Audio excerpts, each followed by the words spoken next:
BJP da changlak kiba BJP ki leader saba kharana BJP mangan bani habasi kanano who is he BJP mangan bani hai bang ngamni hai kan guts lain hairo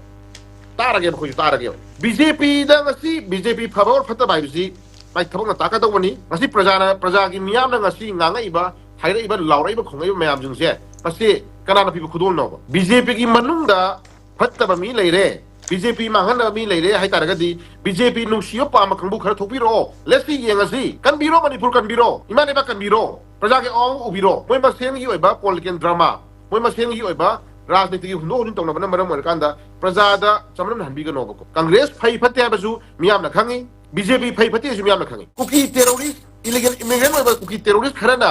drug mafia खराना ngasi तौरिबा मनिपुर तरि जमेला मियाम सिंजे ngasi BJP की MLA सिंजिना मखो पोंगना से फॉर एग्जांपल चुसापुर की हाना फॉर्मर डीजी ओइरम एलएम खाउतियना मनिपुर की लेंगा न वार ड्रग की मनुंगदा कॉपी पाम्बी सी ड्रग की मनुंग चली है ना ngasi paktak na yan pa hora manung si har ko tayo si da ngasi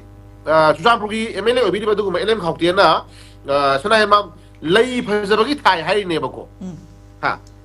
adugu ba har ko batam da ko gi MLA ngasi BJP ki manung da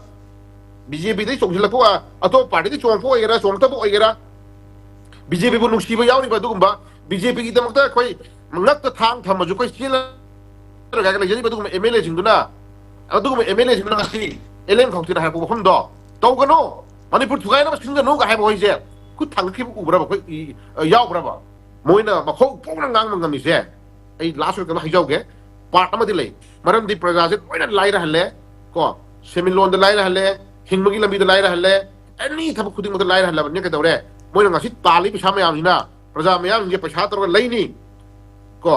paisa tor lai gani पैसा तो लेगा नम vote कागने खनोगी वमे दो खनम खलै रिबको अदुना सिगी challenging मुछिदा Lyra बा वहल लगा Lyra हलगा वारा हलगा वहल लगा